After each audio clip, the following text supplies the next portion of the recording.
How to do CARS, controlled articular rotations. The key word is controlled.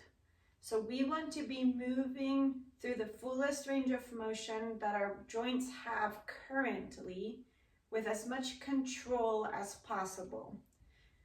To achieve control, we're looking to add irradiation, which is a squeezing of, isometrically, a squeezing of the muscles of the body parts that we are not moving. As we are moving a joint through its fullest range of motion, we want to make sure that we're actually squeezing and slightly resisting the movements that we are doing so that we're actually creating more strength as well. So you want to make sure that as we're doing this, we're not just flopping our joints around, but we're actually controlling them and making sure that we are engaging the tissues that control that movement. So as we're doing the CARS, we want to really think about just being aware of what our body is doing. Some days you might do it, you might notice a little bit of stiffness in certain parts of your body. Could have been because of how you slept or what activities you had done or didn't do. And so you want to make sure that you're actually focusing on just where your body is at today. So it's a little bit of an assessment. If you're feeling a little bit of tension, you might then make a mental note and say, okay, I might actually want to move this a little bit more throughout my day so that some of this can get released a little bit. So you can be aware of just what your body is doing and where it's at. The point also for the CARS is to be attentive to just how much range of motion you actually have. Some of us, for example, with the shoulder, we might not be able to go all the way into flexion. Our flexion might be here. That's okay. We want to be aware that this is as far as our shoulder, our actual shoulder, can go. To be able to go further, if you have to compensate by moving your spine, now you're becoming aware of where your body is at. So your shoulder CARS might look a lot smaller than being a fuller range of motion, and that's okay. You want to just make sure that you're actually moving through the range of motion that you currently have. The point of then doing the different mobility training that we will be doing is to increase that range of motion, and the CARS will help us to actually assimilate that range of motion as we are training. So be okay with where you are today and aim to actually increase that range of motion as you go through the program. So we're going to just go step by step through each joint just so that we can get a better awareness of how we want to be moving.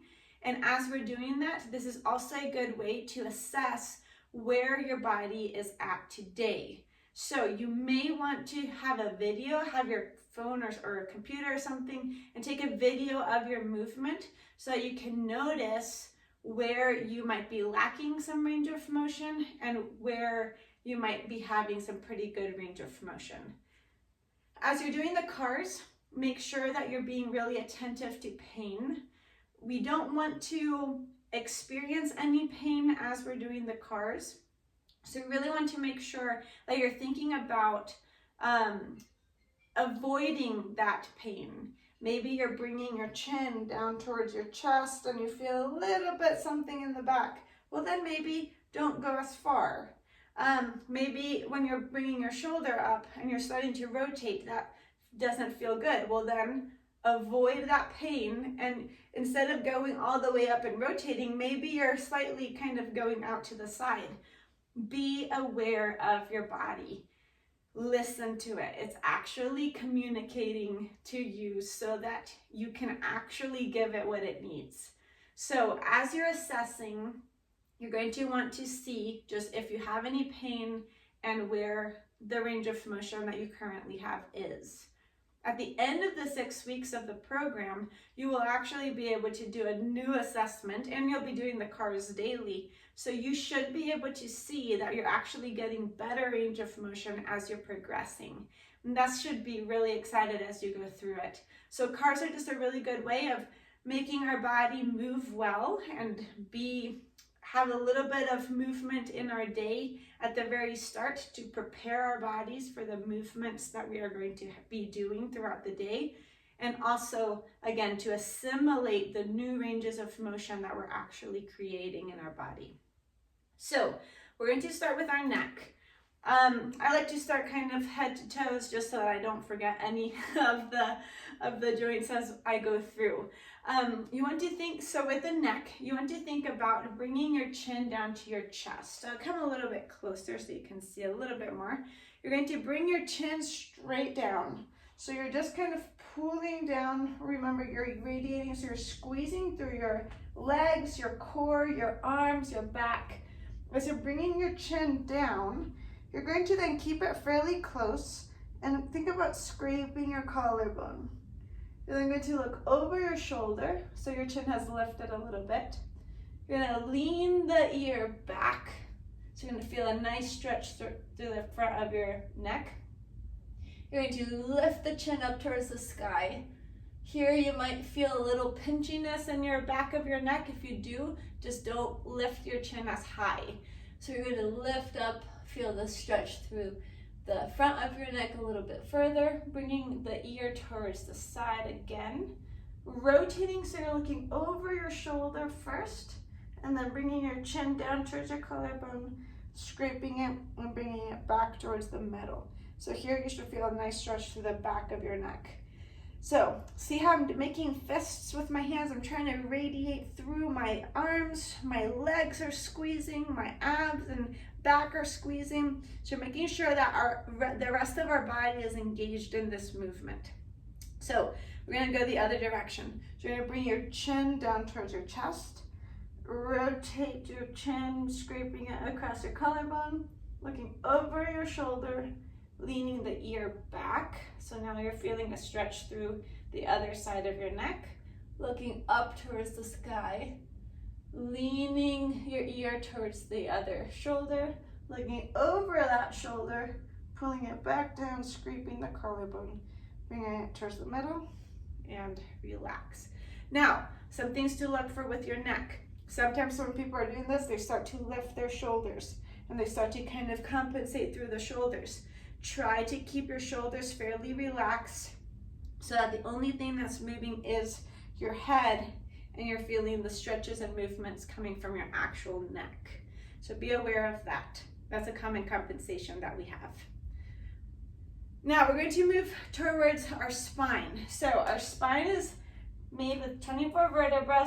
They're made to round, to extend, to flex, to lean towards one side and the other, and also to twist. If we don't give that movement to our spine, it might not be as willing to do some of those movements as we progress. So we're going to practice each of those movements throughout the spinal cars. So we're going to start, I'm going to turn so that you can see. You're thinking of rounding from the lower back, which will give you a little bit of roundedness, all the way to the upper back.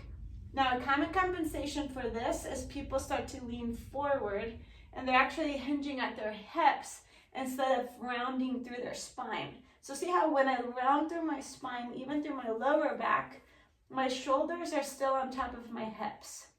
So this is where, if you're doing a video and you're seeing an assessment of yourself, if you find yourself here, then you might want to pull yourself up and think of actually pushing your lower back kind of back towards the back of your body.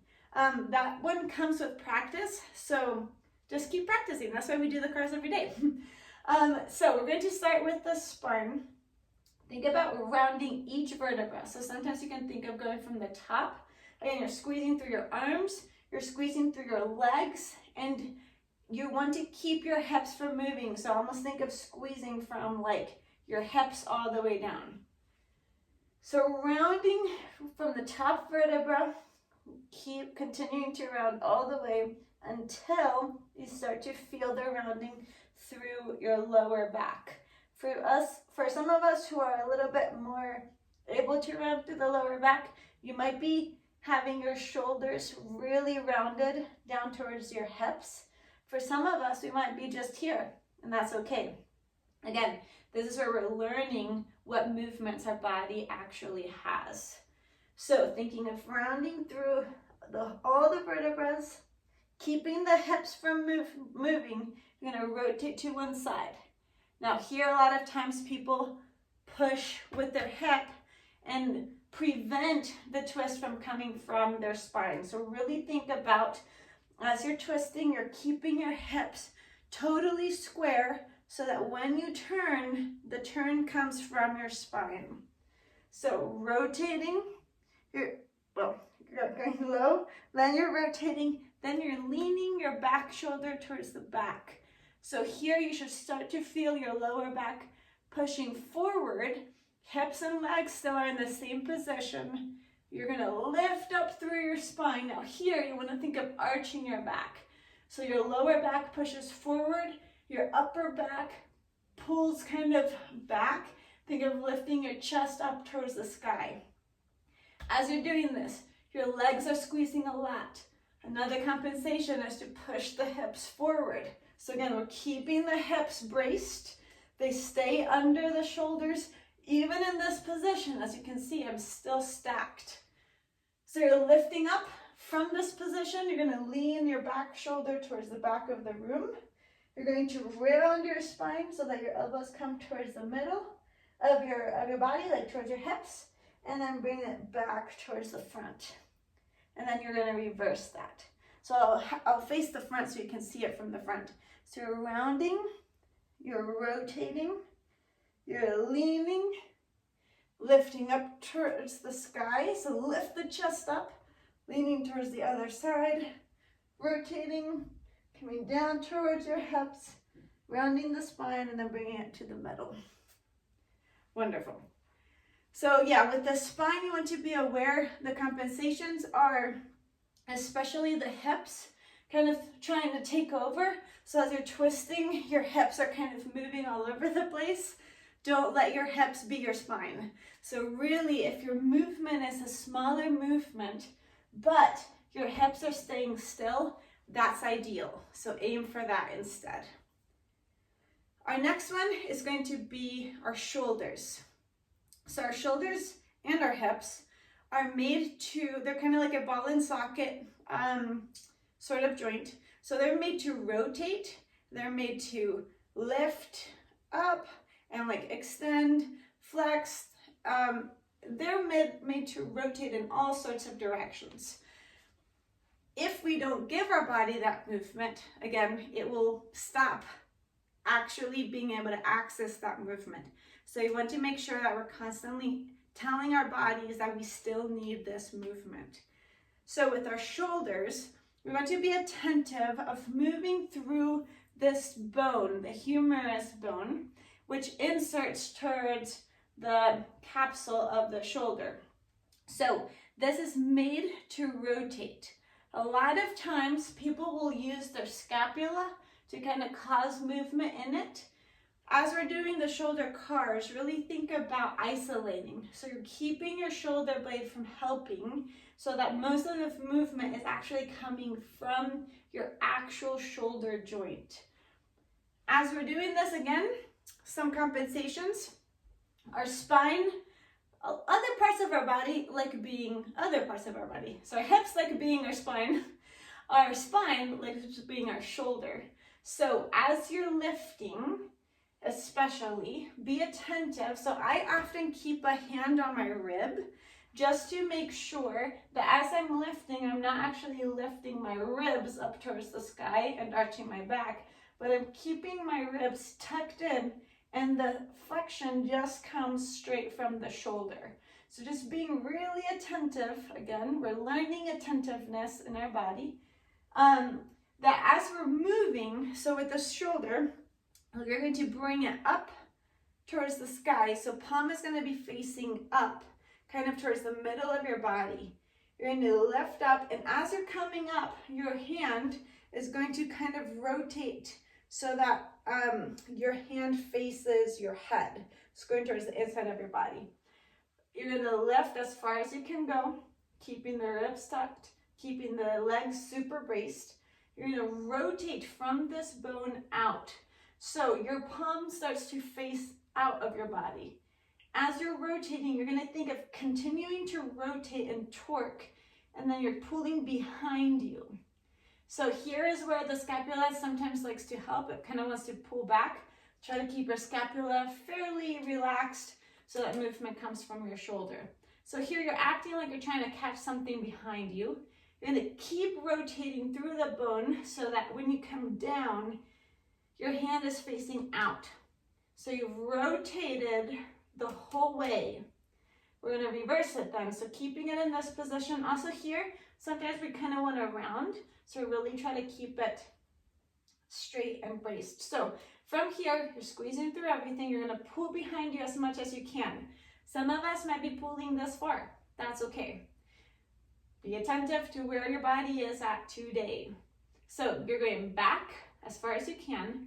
Rotate from this bone. Hand goes out from your body, and then you're going to lift up, pull so that your hand now meets or is facing your head, and then your palm faces up. So now you've rotated further, and you bring it down towards your body. You're going to do that with both sides. We have two sides, so you might notice some differences between both. That's okay too. Just aim to keep compensations as minimal as possible so that each side can access the movement where they're at. So next we're going to be doing our elbows. Our elbows can move, the movement comes from moving our forearm. So we can rotate from the bone here. We can obviously extend it and we can bend it. So that's the movement that we're looking to do. Now, especially a twisting movement is something that we really need to practice through our forearms and even our knees. These two are similar joints as well. So our goal is to brace through our whole body like we tend to do. We're going to have our palms straight and aiming to squeeze from the tendons around the elbows. You're going to pull your palms up towards your shoulders. From there, moving from your forearms, you're going to rotate forward. So you're not rotating from your hands, but you're actually rotating from the joint. So rotating forward, pressing down, and then pulling back up, rotating out, and then pulling down. Now, especially that rotation and then movement, you might feel a little funkiness in your shoulder. That's not necessarily a bad thing, but remember, you want to avoid pain, so make sure that you're attentive. Also, some compensations for this. Some people move their elbows out and in to make the rotation happen. You want to think about actually having your elbows fairly placed next to your body so that the only thing that's moving is the forearm. Okay, next is going to be your wrists. So our wrists, our forearms, like being our wrists, they try to be our wrists. So we're going to actually train to move just from the wrist. So for this, you want to make sure that your elbows are right against your torso, because, I'm not coming a little closer, sometimes we want to rotate from our forearm instead of rotating from our wrist. So see the difference? This bone did not move when I was doing this. So you want to be really attentive to that movement coming from your actual wrist and not from your forearm. So my suggestion is hold on to your forearm.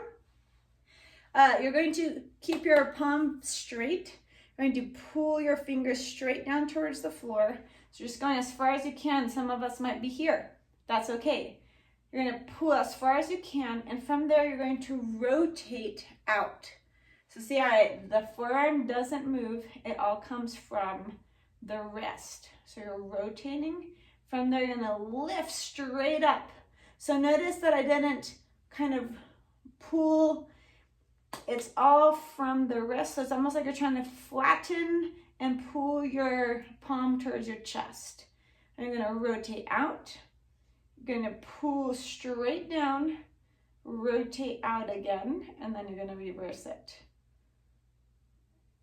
So I'll show you from the other side. So you're going to pull down, rotate in, lift up, rotate out, go down, in, and then out, up, in, and down.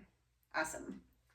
So that's for the rest. Again, make sure that you're really being attentive.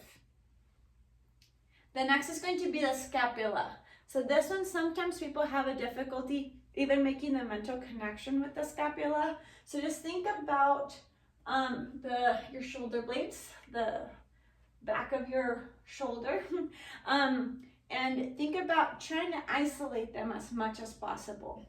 So I'm going to turn around so you can see it. Our scapula is made, so often I'll have my arms straight out. They're still squeezing. The rest of my body is also squeezing. You're going to think of pulling them, so keeping them like kind of flat and level. You're going to think of pulling them in towards each other and then away from each other. So they're made to move in and out, but then they're also made to lift up and down. So you're thinking of moving not from your upper trapezius, but from the actual muscles that control the scapula. So some people find it may be easier when the shoulder blades are together, a little bit more than when they're separated. It's a little bit harder. You just want to be really attentive to the full movement. So with the cars, for the full cars, you're going to think about pulling your shoulder blades together, lifting them up, pushing them forward, pulling them down, and pulling them in towards each other, and then reversing it, so pushing it forward, lifting them up, pulling them together, keeping them lifted, and then pushing them down, keeping them together. That's the movement. That's the goal for the movement for the scapula. Again, if you have a little bit of difficulty making the mental connection, take a video, but also like to see how you're moving, but also just keep practicing. It's just something that sometimes if you don't have full connection, especially mentally to your body, especially specific joints, just practicing and doing the movement, not forcing anything, but just doing the movement and aiming to say, can I actually lift up and push forward? And just practice. You could be standing in line at the grocery store and just think of practicing that movement as you're waiting. The more you practice, the more you'll be able to start to create the mental connection to that joint. Okay, next is the hips. Our hips, our pelvis, really likes being our hip. Often we will find movement from that should be coming from our actual femur, coming from our pelvis. So as you can see my leg, if I have my pelvis, if I keep it from moving, you can see how my foot and my leg is kind of rotating. Watch my hips if I was compensating. If I had to go here, I would have to add more movement from my actual pelvis to make that movement happen. Our goal with the hip cars is to keep our pelvis from compensating for the actual hip joint. Now this one is often a tough one for people to make the mental connection. So sometimes you can have maybe a wall or something that you lean against so you can notice if you're moving through your hip. I like even just putting my hand on my hip just so that I'm aware that if I'm lifting here, I can notice because my hand lifts up. I can just be a little bit more attentive to how my hips are actually moving. We want to train the separation of our femur from our hip. Too often, our bodies have learned that to cause a certain movement, they will just compensate through the hips. And we have often lost the movement of our femur in our hip socket because of just certain movements or lack of movement. And so in this, we want to be really attentive and really train to make sure that our pelvis stays still while our femur moves. It might seem a little complicated at first, but the more that you practice, the better it will get. So for the hip cars, I usually suggest being next to a wall or holding onto a chair or something so you can actually stay better balanced. If you were doing it without any, you could do it, but if you're like off balance, then your pelvis will move and you're then not focusing on the actual movement of your femur in your hip socket. So I just suggest you actually use a wall or something to keep you balanced. So for this, we're going to work through our the whole movement of our hip. So you're going to hold on, again, you're going to brace through, you're going to radiate, brace to the core, brace to the bottom leg, even your arms. Sometimes I will squeeze through my arms, making a fist. So you're going to lean on that bottom leg. You're going to pull your leg up as high as possible. Be aware of your pelvis. Sometimes people to go higher start to do this and they arch at their spine. So you want to keep your pelvis. Maybe this is as high as you go then. That's better than compensating here. So you're going to lift your knee as high as you can go. Trying to keep the knee where it is. You're just going to rotate your femur out. That will bring your shin up towards the sky a bit. Some of us might be here. You might hardly be moving. That's better than if you were lifting and you let your other hip kind of lean. So pay attention to that movement. You're rotating. Now from here, you're going to squeeze through your body and you're going to open your leg out towards the side. Now in this movement, sometimes people kind of try to turn again from their pelvis. Keep your pelvis square and just open from the actual femur in your hip. Keeping your knee where it is, you're going to try to rotate your femur in to lift your heel up towards the sky. Now, this is somewhere where people compensate a lot. Instead of lifting just as far as they can go, they often will lean and push their pelvis up to feel like they're getting higher. Be attentive. Keep your pelvis where it is, and then rotate and try to lift. Now, you're going to get to a point where you can't actually lift your heel any further, so you could lean your knee down a little, and then from there, you're going to push back. Now, from here, sometimes people will just go straight down. Really aim to pull the heel back, again, without moving the pelvis. So you're getting a little bit of the extension of your hip. So let me reverse it. You're going to kick back first, lift from your heel first, go as high as you can. Maybe this is as high as you can go. Maybe you can go a little further.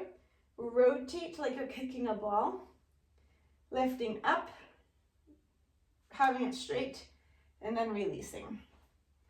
So that's often one of the hardest ones that people feel, but it's one of the most important. A lot of us have lower back pain, or we have difficulty doing certain exercises like squats or lunges or things like that. It often is because our femur doesn't know how to move separately from our pelvis. So we want to practice that so that we can actually do better movements. If you sit a lot, often the pelvis will start to compensate way more for the lack of movement in the femur. So again, that's why these are so important to do every day. Our next joint is going to be our knee. So for the knee, I think I'm a little bit closer. You want to think about, so our femur tries to be our knee often. So sometimes to cause movement in our femur or in our tibia, we actually move our thigh.